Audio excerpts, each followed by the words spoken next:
आउज़ुबिल्लाहिमिनश्शैतानिर्रजीम बिस्मिल्लाहिर्रहमानिर्रहीम अस्सलाम वालेकुम। मैं सरफराज अहमद में आपकी खिदमत में हाज़िर हूँ और आज लेके आए हम आज का topic schizophrenia spectrum and other psychotic disorders. तो आइए आज के लेक्चर का आगाज़ करते हैं और आपको स्किज़ोफ्रेनिया स्पेक्ट्रम और अदर साइकोटिक डिसऑर्डर्स की सिम्टम्स और टाइप्स के बारे में बताते हैं। सबसे पहले हम बात करते हैं schizophrenia spectrum other psychotic disorders के हवाले से। जो ब्रॉड कैटेगरी है स्किज़ोफ्रेनिया की, उसमें एक सेट है डिसऑर्डर्स का जिसके अंदर इंडिविजुअल एक्सपीरियंस करता है जी डिस्टॉर्टेड परसेप्शंस, उसकी इदराक जो है वो डिस्टॉर्ट हो जाता है और रियलिटी के बारे में, और इम्पेयरमेंट हो जाती है उसकी थिंकिंग में, उसके बिहेवियर में, उसके इफ़ेक्ट में और मोटिवेशन के अंदर। ये जो डिसऑर्डर है ये एक रेंज ऑफ सिम्टम्स है जिसके अंदर डिस्टर्बेंस पाई जाती है कंटेंट ऑफ थॉट्स के अंदर, फॉर्म ऑफ थॉट्स के अंदर, परसेप्शंस के अंदर, इफेक्ट्स के अंदर, सेंस ऑफ सेल्फ के अंदर, मोटिवेशन, बिहेवियर और इंटरपर्सनल फंक्शंस के अंदर। तो इसको स्किज़ोफ्रेनिया स्पेक्ट्रम और अदर साइकोटिक डिसऑर्डर्स कहा जाता है। तो आइए इसकी अगली टाइप्स की तरफ चलते हैं। इसकी जब सिम्टम्स की हम बात करते हैं तो सबसे पहले हम इसको दो हिस्सों में इसकी बेसिकली सिम्टम्स तो कई हिस्सों, लेकिन दो इम्पोर्टेंट जो सिम्टम्स हैं उसमें पॉजिटिव सिम्टम्स आ जाती हैं और नेगेटिव सिम्टम्स आ जाती हैं। पॉजिटिव सिम्टम जो है स्किज़ोफ्रेनिया की, उसमें एक्सेसेस होते हैं, डिस्टॉर्शंस होते हैं, किसी काम में ज़्यादती होगी या डिस्टॉर्ट होगी, उसमें डिलीजन्स होते हैं, हेलुसिनेशंस होते हैं, डिसऑर्गनाइज स्पीच होती है और डिस्टर्ब बिहेवियर होता है। जो नेगेटिव इसकी सिम्टम्स है उसमें ये होता है कि जो स्किज़ोफ्रेनिया है उसमें बिहेवियरल डेफिसिट्स होते हैं, यानी बिहेवियरल इश्यूज़ होते हैं, जैसे रिस्ट्रिक्टेड अफेक्ट्स होता है, एवोल्यूशन होता है और एसोशलिटी, एनेडोनिया वगैरह ये पाई जाती हैं। इनको नेगेटिव सिम्टम्स कहते हैं। तो इसके बारे में डिटेल में आपको इसका जो डायग्नोस्टिक क्राइटेरिया है DSM-5 का वो आपके सामने पेश करते हैं ताकि आपको बेहतर तरीके से इसकी जो सिम्टम्स हैं उसके बारे में, उसके ड्यूरेशन के बारे में पता चल सके। जी, आपके सामने डायग्नोस्टिक क्राइटेरिया है DSM-5 का जो है वो स्किज़ोफ्रेनिया एंड स्पेक्ट्रम डिसऑर्डर्स के हवाले से। तो इसमें सबसे पहले जो चीज़ है, for individual to be diagnosed with schizophrenia ही और she must meet all the criteria listed in A और एफ। ए से लेकर एफ तक तमाम जो क्राइटेरिया उसको मीट करता हो। नंबर ए जो है इसमें 2 और more of the following symptoms must be present for a significant portion of the time, यानी टाइम ज़्यादा वक्त के ज़्यादा हिस्से में वो पाई जाए और 1 महीने तक अगर ये सिम्टम्स रहती हैं।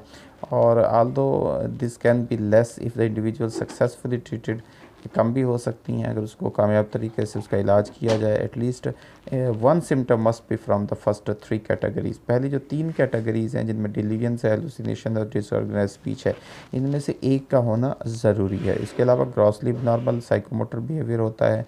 नेगेटिव सिम्टम्स होती हैं जिसमें कि रिस्ट्रिक्टेड जो है वो इफ़ेक्ट होता है, एवोल्यूशन है और एसोशियलिटी है। उसके बाद इसका बी जो है वो ऑक्यूपेशनल, इसमें डिसफंक्शंस आ जाते हैं। एक significant portion of the time जो है since the onset of the disturbance, जब से डिस्टर्बेंस स्टार्ट होते हैं इसमें ज़्यादातर अरसा जो है 1 और मोर जो मेजर एरियाज़ हैं फंक्शनिंग के, जैसे कि काम की जगह है, जैसे कि एक दूसरे के साथ रिलेशंस हैं, जैसे कि सेल्फ केयर है, अपना ख्याल रखना है, वो मार्कली बिलो द लेवल, यानी वो लेवल से कम हो जाते हैं। जो नॉर्मल बंदे की रूटीन उसके होते कम हो जाते हैं। Achieved pair to the onset or when the onset is in childhood or adolescence, the person fails to achieve expected level of interpersonal, academic और occupational achievement। अगर ये बचपन में शुरू हो जाता है तो उसकी वजह से जो पर्सन है वो अपनी जो उसका एक्सपेक्टेड लेवल है इंटरपर्सनल रिलेशनशिप्स का, एकेडमिक और उसकी जो ऑक्यूपेशनल अचीवमेंट है उसको जो है वो फुलफ़िल नहीं कर सकता, उस पर पूरा नहीं उतर सकता, उसमें फ़ेल होता है। सी जो इसकी कैटेगरी है, ड्यूरेशन एट लीस्ट 6 मंथ है जी। Continuous signs of the disturbance must persist for at least 6 month और during at least 1 of these 6 months जो है, during at least 1 of these 6 month, ये उनमें 6 महीने में से 1 महीने क्या होता है कि जो पर्सन है वो एक्टिव फेज़ जो है वो सिम्टम्स की फ्रॉम क्राइटेरिया ए दिखाता है, ठीक है। और इसमें वो तब दिखाता है या लेस होता है if the person was successfully treated.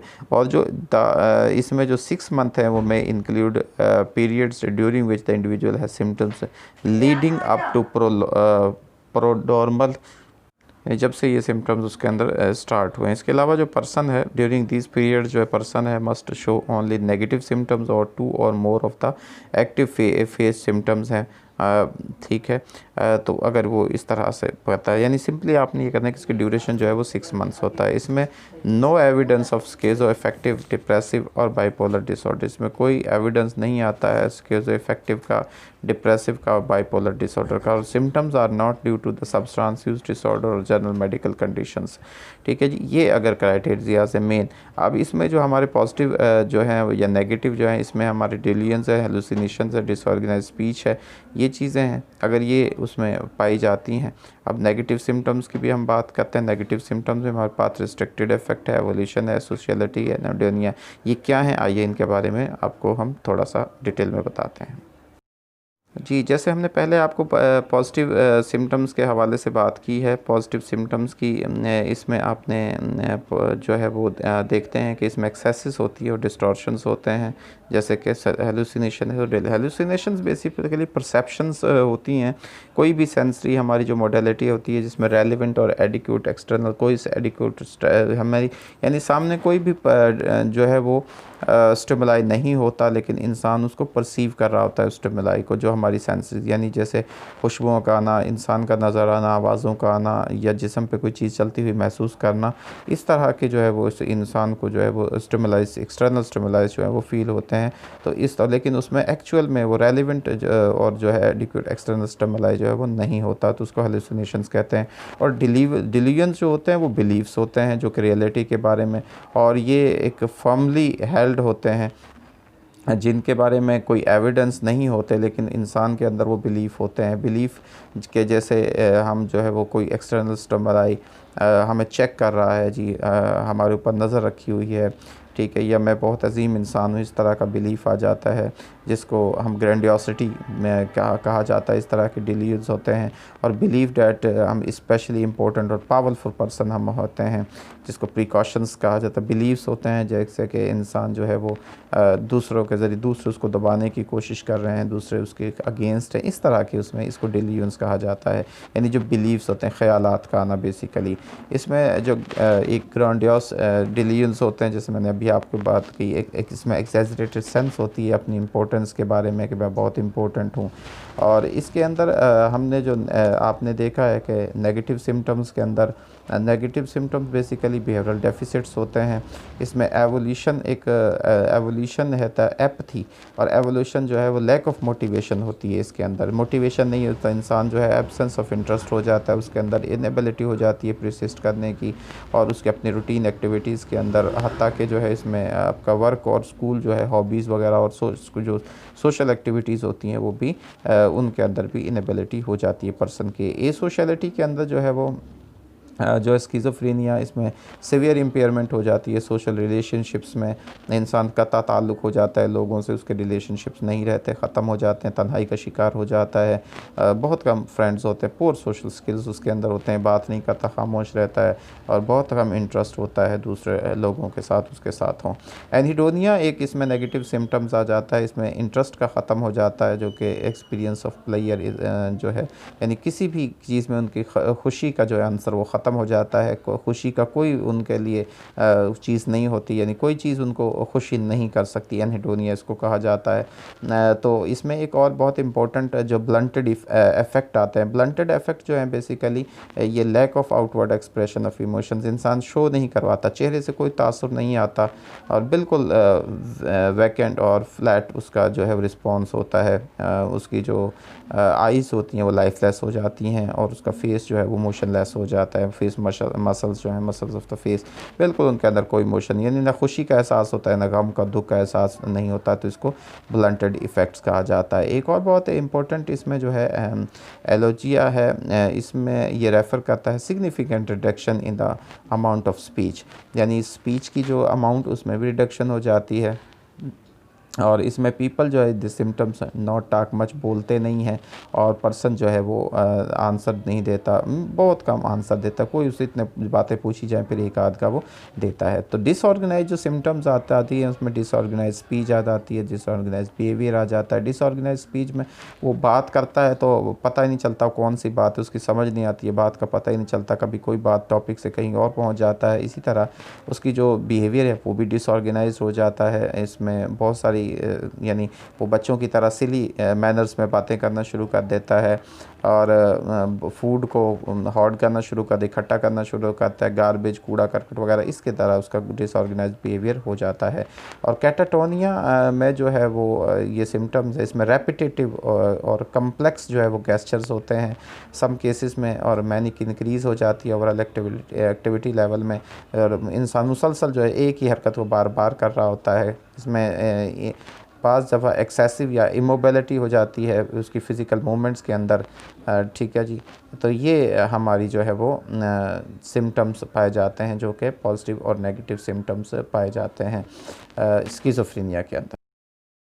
Ji, schizophrenia spectrum क्या होता है? स्किज़ोफ्रेनिया जो है उसको क्लासिफाइड किया जाता है एक स्पेक्ट्रम डिसऑर्डर के तौर पर। एक सिंगल डिजीज़ के तौर पर इसको नहीं लिया जाता बल्कि एक स्पेक्ट्रम के तौर पर किया जाता है, क्योंकि इसमें एक नया डायग्नोस्टिक क्राइटेरिया और इसमें बहुत सारी जो है वो सिम्टम्स को इकट्ठा किया गया है।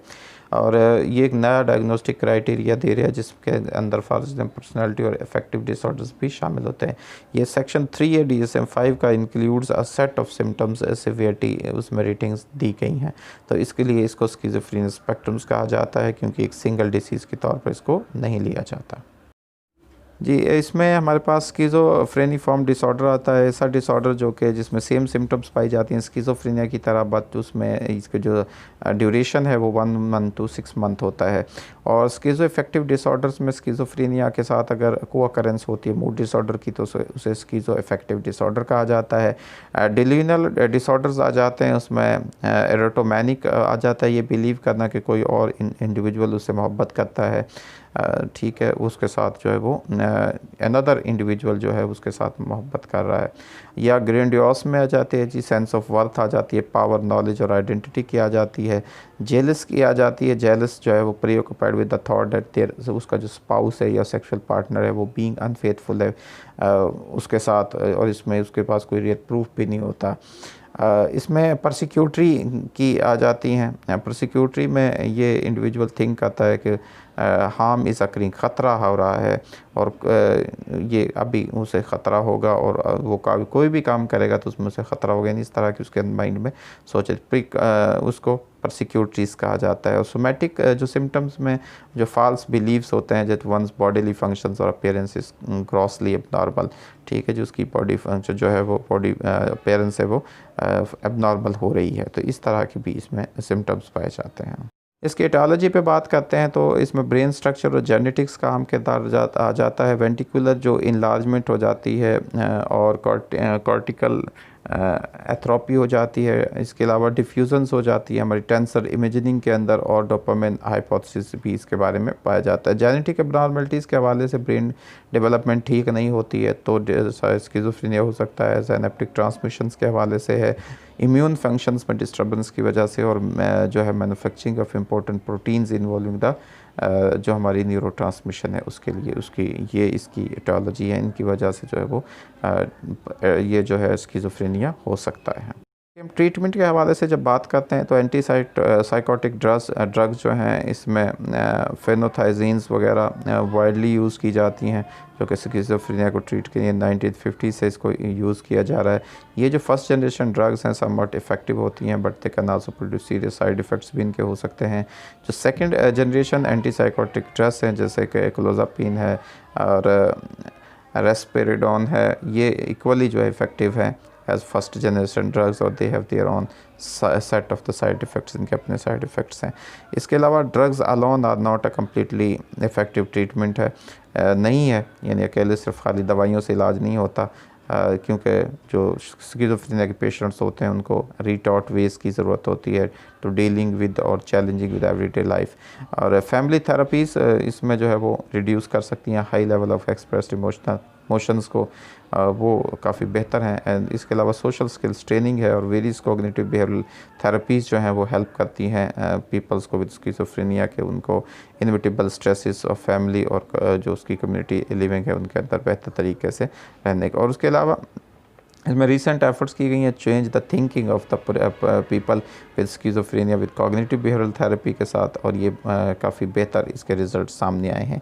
कॉग्निटिव मेडिएशन थेरेपीज़ जो हैं फोकस करती है कॉग्निटिव स्किल्स को इम्प्रूव करने के लिए, और ये एक इफ़ेक्टिव है ट्रीटमेंट है टू हेल्प करने के लिए उन चीज़ों के साथ जिनका ताल्लुक मेमोरी से है, टेंशन से है, प्रॉब्लम सॉल्विंग से है, और ये दूसरे एसोसिएटेड है जो है इम्प्रूवमेंट इन डेली फंक्शनिंग को इम्प्रूव करती है। तो ये तो था जी आज का हमारा लेक्चर। स्किज़ोफ्रेनिया के हवाले से हमने मुकम्मल डिटेल में आपको स्किज़ोफ्रेनिया के बारे में मालूमात फ़राहम की हैं, और इंशाअल्लाह अब कोई ऐसी चीज़ स्किज़ोफ्रेनिया के हवाले से हमने आपके लिए नहीं छोड़ी जिसमें आपको कोई कन्फ्यूज़न हो। फिर भी अगर कोई चीज़ रह गई हो तो उसके लिए माज़रत, आप इन चीज़ों को बेहतर तरीके से पढ़िएगा, अच्छी तरह से इन कॉन्सेप्ट्स को समझिएगा, ताकि स्किज़ोफ्रेनिया जो कि बहुत इंपॉर्टेंट टॉपिक है, बहुत इम्पोर्टेंट जो साइकोलॉजिकल प्रॉब्लम है हमारी सोसाइटी के अंदर, ताकि इसको समझने में आपको आसानी हो। आप दुआ में याद रखिएगा। आपके वक्त के लिए आपका बहुत शुक्रिया। अल्लाह ताला आपको तमाम ज़हनी मसाइल और परेशानियों से महफूज फ़रमाए। अल्लाह ताला आपको सेहतमंद ज़िंदगी अता फ़रमाए। अल्लाह ताला आपको आसानियाँ नसीब फ़रमाए और आसानियाँ तक़सीम करने की तौफ़ीक नसीब फ़रमाए। आमीन। आपका बहुत शुक्रिया। अल्लाह।